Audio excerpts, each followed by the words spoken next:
Oh, baby, here we go. It is a Friday edition of the Bullpen with Adam the Bull. It is December the 9th, 2022, and Baker Mayfield rides again. The Baker Bros are alive and loving life right now, and I love it. I mean, I don't love that Baker won. I root against him, as you know. People get so mad. But kudos to him, and that's where we'll start. We got to get to, obviously, we get a little to the Browns game, but I've mostly broken it down already this week. We will get to more Browns and Bengals. We'll get to all the picks this Sunday in the NFL. And the Cavs this weekend. We'll have a couple of games. We'll get to it all. But Baker Mayfield leads the day next in the Bullpen. I'm the Bull. This podcast is not for the faint of heart. And I do think it's time for the Browns to move on. It's not for those who ride the fence. He's proven nothing. But if you're looking for someone who tells it like it is about Cleveland sports, everybody does fandom their way. You've come to the right place. I don't think he's any good. It's time for the Bullpen with Adam the Bull.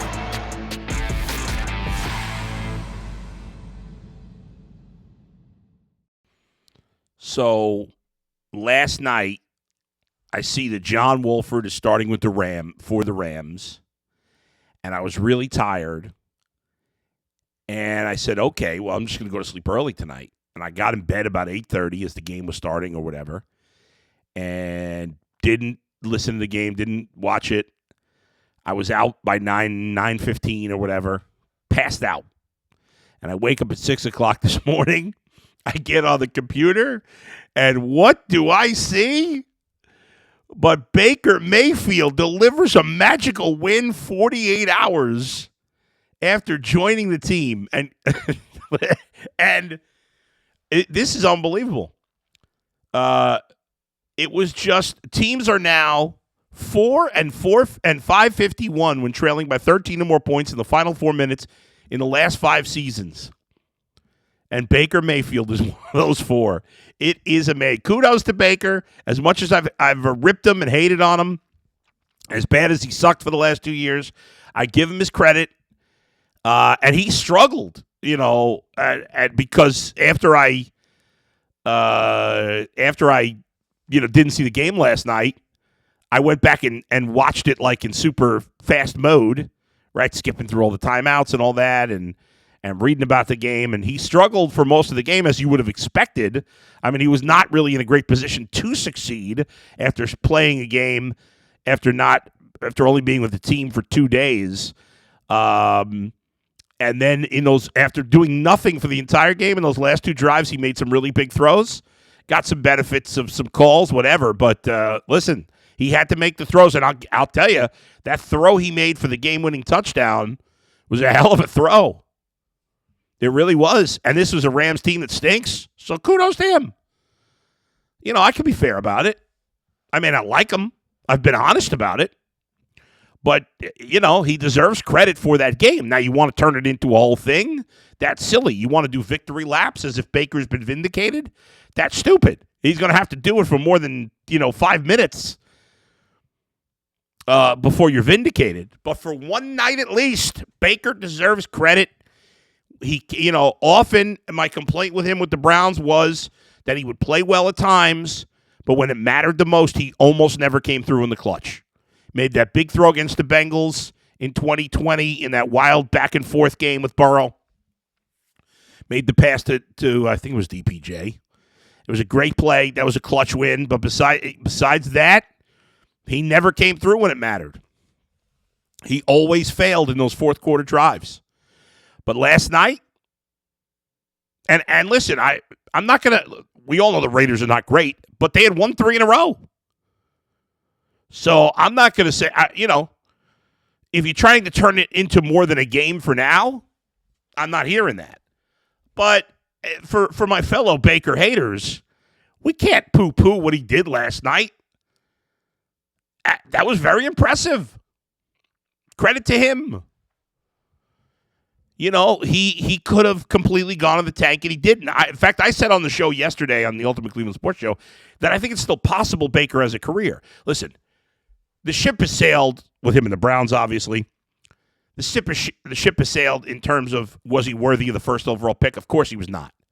He's not worthy of a first-round pick. I think we know that the best you're going to get out of Baker is mediocrity and inconsistency. But is it possible he could still be a lower-tier starting quarterback in the league? Sure, I think that's possible.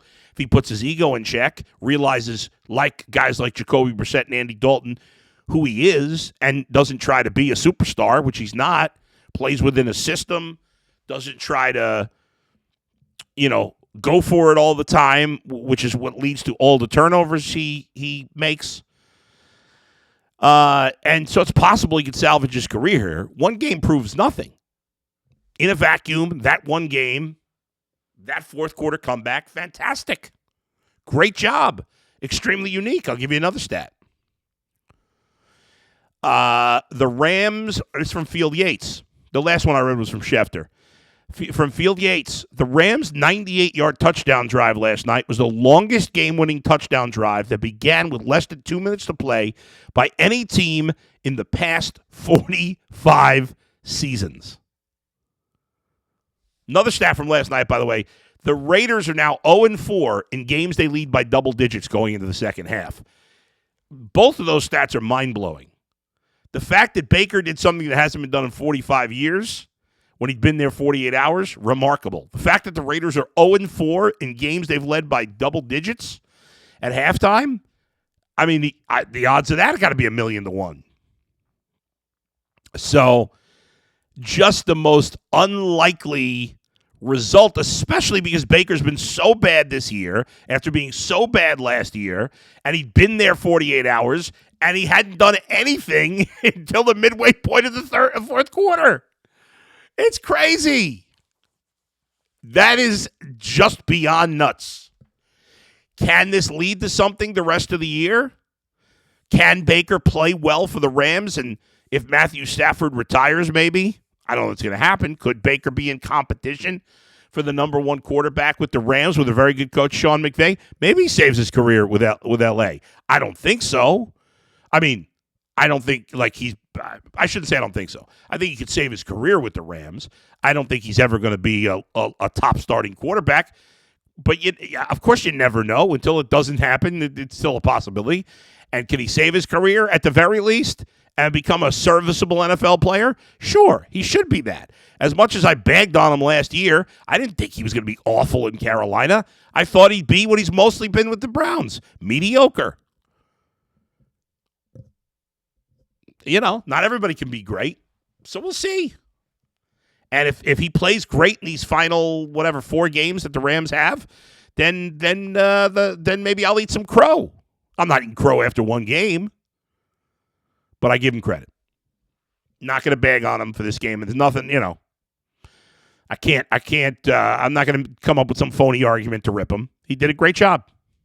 Kudos to him. I still don't like him. I'm still not rooting for him. And if that makes you angry, that's okay. I'm sure, I'm not going to be a phony about it. You know that. You want to be mad at me? You think I'm an a-hole? Fine. I'll live with that. All right. BetOnline.net, your number one source for sports betting info, stats, news, and analysis. Get the latest odds and trends for every professional and amateur league out there, from football to basketball to soccer and esports. We've got it all at betonline.net. And if you love sports podcasts, you can find those at BetOnline as well. We're always the fastest and easiest way to get your betting fix. Head to the website today or use your mobile device to learn more. BetOnline, where the game starts. Quick break, and we'll talk some Browns and make all the picks in this Sunday's NFL action next. Okay, so I've talked a lot about the Browns matchup with the Bengals this week.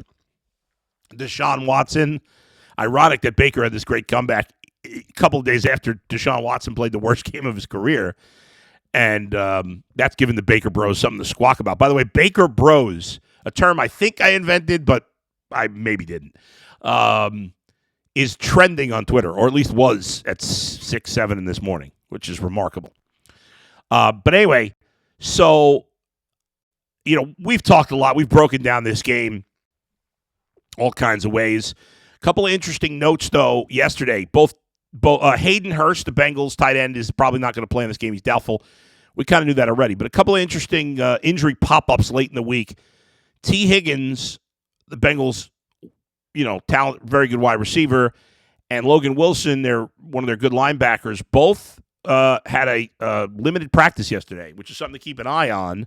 I'll keep an eye on it for today because those are two key cogs for the Bengals, and they were both seemed fine on Wednesday, and then they were limited yesterday. So it'll be an interesting thing to keep an eye on those two guys. I did speak to my buddy James Rapine, who used to be the Indians beat reporter and now is the beat reporter for the Bengals, and he told me unless those guys got hurt later in practice, after the media was taken out, then he doesn't think there's anything to it. He thinks they're fine, but it's just something to keep an eye on, and we'll see what their practice status was for today. But as of now, let's see, it's 8:40 a.m. on Friday morning, I got to go with what I've been thinking all along. I think the Browns' hold on the Bengals finally comes to an end. I just don't see Deshaun Watson after what we saw from him last week, and he's admitted that he doesn't know how long it's going to take to get the rust off, which is an interesting thing to admit. Now, it'll happen eventually. If it doesn't, certainly the trade will be a disaster, but it will. But it might not happen fully till next year. And if that's an excuse, so be it. I don't think Deshaun Watson's going to play a great game this week. He needs to play a great game for them to win. The Browns have had great success against the Bengals, but it's not going to go on forever. It doesn't make sense. I got to go with the Bengals at home in this one. The line is 5.5 at the moment. The Bengals are 4-1 at home. The Browns are 2-4 on the road. The Bengals just have too many advantages in this game. The only reason I would pick the Browns is because they've had the Bengals number. But I think it's more coincidence than something to it.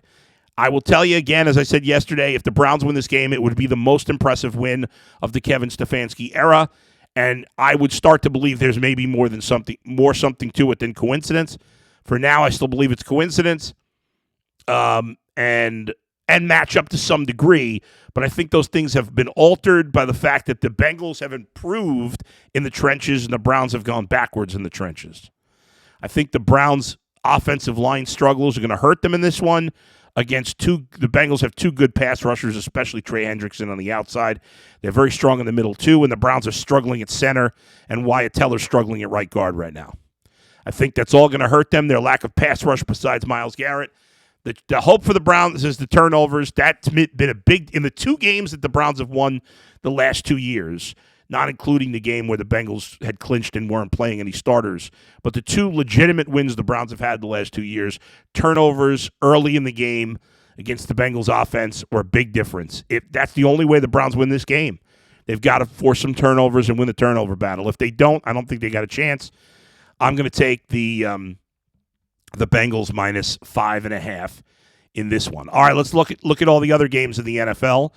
In addition to that game at 1 o'clock, there's plenty of other 1 o'clock games. The Jets and the Bills. The Bills are a 10-point favorite at home against the Jets. Now, the Jets beat the Bills early in the year, but the Jets have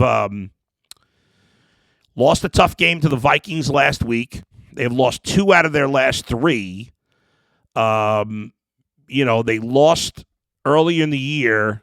Their great running back, Breece Hall, the rookie, got hurt. And he played. I think did he still play in that Buffalo game? Or is that the game he got hurt? I can't remember now. Now I got to look it up. No, Breece Hall did not play in that game, and the Jets still beat him 20-17. Fascinating. They won, and Zach Wilson only had 154 yards and a touchdown. But Josh Allen had a bad game that day, threw 2 picks. I don't expect that to happen again. However, 10 points is a lot of points. I think the game will be close. The Bills have not played great in their division. I'll take the Jets with the points in this one. I think the Bills win but do not cover. So I'll take the Jets plus 10 in Buffalo. Next game, Texans at the Cowboys. Oh, my God. The Cowboys are a 17.5-point favorite. Now, we almost never see lines that big in the NFL. Like, in college, 3/4 of the games are 17-point favorites or more. But in the NFL, for a team to be favored by 17.5 points is crazy. There's almost no chance I wonder what the odds, what the game predictor is for the Texans winning this game. They have the Texans with a 5% chance of winning this game. So that would mean they'd win 1 out of every 20 times. I think it's even less than that. The Texans we just saw against the Browns last week are awful. They did go back to their original starting quarterback, Davis Mills. Remember, Texans got a tie in week 1. They beat the Jaguars in week 5. Early in the season, they were playing competitive games, but they haven't recently. I know the game was close with the Browns for a while, but the Texans' offense has been a disaster. Since they have not scored more than 20 points, they've only scored more than 20 points once this season. In their last 6 games, they've scored 10, 17, 16, 10, 15, and 14. The question now, this is a game that I would completely stay away from, but I pick every game on this podcast, so we're going to have to pick it. I guess I'll lay the 17.5 with Dallas because I just don't see the Texans scoring many points. This game should be like 40-something, but I could see it ending up, no, the Texans can't cover. I think it's unlikely. I'll lay the 17.5. I just can't see the Texans scoring more than 10 points max, and I would think the Cowboys would score at least 30. The Texans are an all-time hideous team. Cowboys minus 17.5. So weird to say. Vikings-Lions is a 1 o'clock game. The Vikings are 10-2. The Lions are 5-7. So the Vikings are 5 games better in the standings. I know the Lions are at home, but they're favored. When do you ever see a 10-2 team underdog to a 5-7 team, even on the road? That's because Vegas thinks the Vikings are a fraud, even at 10-2. The Lions are playing better here. They have won 4 of their last 5 games, including a beatdown of Jacksonville.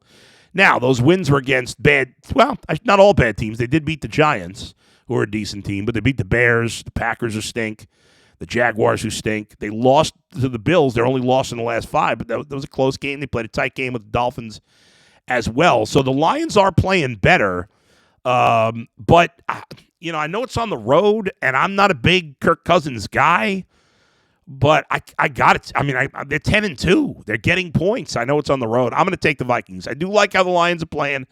Jared Goff has played better, but I'll still go with the Vikings +2 in this one.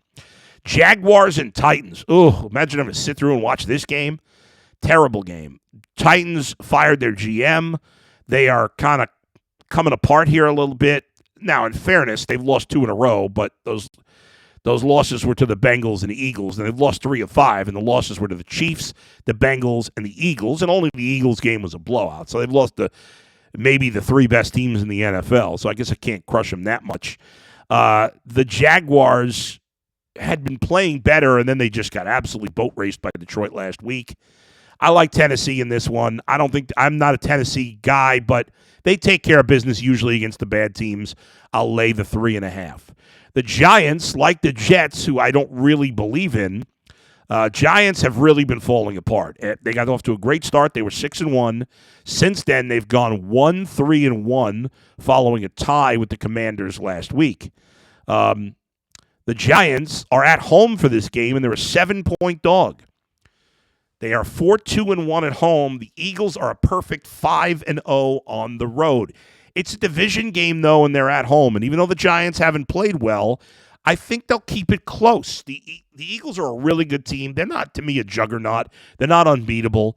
I think the Giants are better than how they've played. They're not as good as 6-1. They're not as bad as 1-4-1. I think they're somewhere in between. I think the Eagles do win, but I think it's a close game.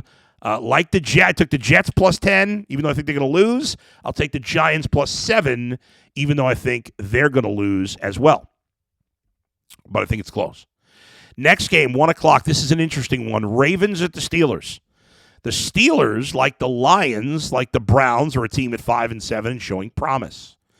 I predicted last year the Steelers would finish under 500. I was wrong. I predicted it again this year. Thought it was in the bag after the Bengals beat them and dropped to 3-7.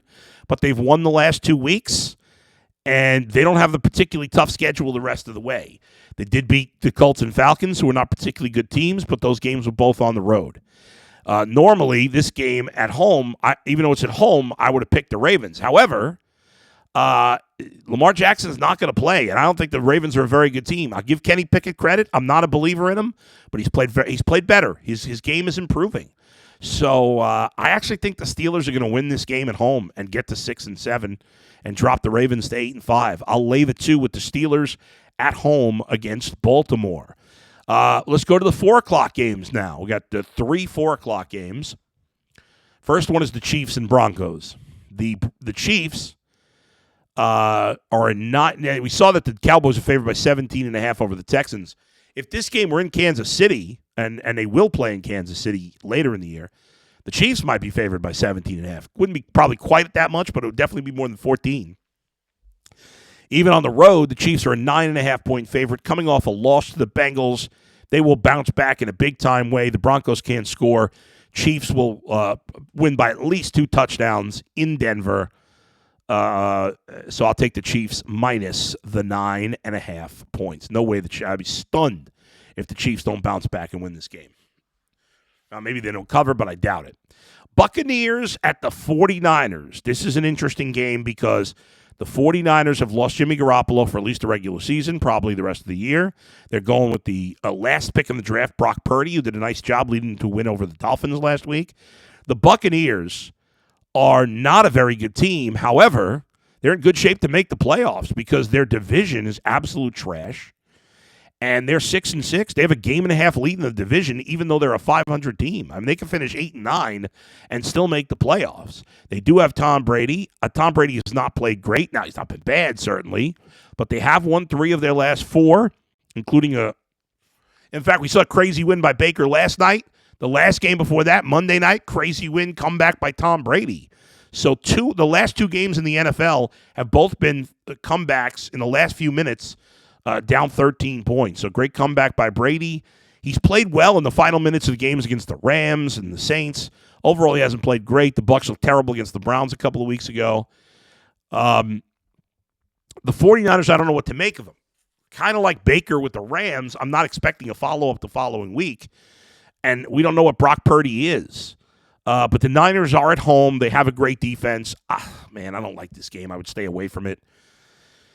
I've been going back and forth in this game all morning long. I'm gonna take the Niners at home minus 3.5. And the final 4 o'clock game, you've got the Panthers and the Seahawks. Panthers and Seahawks. Seahawks are a 3.5-point favorite at home. Seahawks, if you look at the playoff picture, who would have imagined that the Seahawks can make the playoffs? Now, right now, they're the 7th seed, so they need this one. They still have a chance to win the division at 7-5, game back of San Francisco. They're 7-5 right now. The Commanders 7-5-1, and everybody else in the NFC is under 500. But kudos to the Seahawks. However, the Seahawks defense has been terrible, and they have lost 2 of their last 3 games. They did beat the Rams last week, but as I said, their defense has been awful. Geno, a remarkable story. He's done an incredible job. Nobody but my man Dustin Fox could have predicted this. The Panthers are a horrible team. So they're 0-5. They'll be starting Sam Darnold. I'll lay the 3.5 with the Seahawks. And we'll save the Monday night game for Monday, Patriots-Cardinals in Arizona. But we'll wrap it up here with the Sunday night game. That's the Dolphins and the Chargers in L.A. That on paper should be a very good game. Looking forward to this one on Sunday Night Football. The Chargers, who got to fire their entire coaching staff if they don't make the playoffs. I mean, the Chargers, with a talent as good as Justin Herbert, if they don't make the playoffs 3 years in a row, that'd be crazy. They started the season 5-3. They've lost 3 of their last 4 to the Niners, the Chiefs, and then the Raiders last week. They just barely beat Arizona to avoid a 4-game losing streak. They need this one badly, but the Dolphins in that tough AFC, AFC East, the Dolphins can't afford another loss after they lost to a Jimmy Garoppolo-less Niners team last week. But the Dolphins have been much better at home. They're 5-1 at home, but just 3-3 on the road. Chargers have actually been better on the road. They're 4-3 on the road, 2-3 at home. I kind of like the Chargers in this one. I think we're seeing some cracks in Tua. I know he's played well, but I'm not a big Tua guy. I think he's, proven himself, but I'll still take Justin Herbert. I keep expecting more from him. Maybe he'll not do it, but I'll take the Chargers. I think they're going to not only cover but win at home. I'll take the Chargers to improve to 7-6. So those are the picks. Week number 14 in the National Football League. Quick break, and I'll wrap it up with a little Cavaliers talk coming up next right here in the bullpen with Adam the Bull.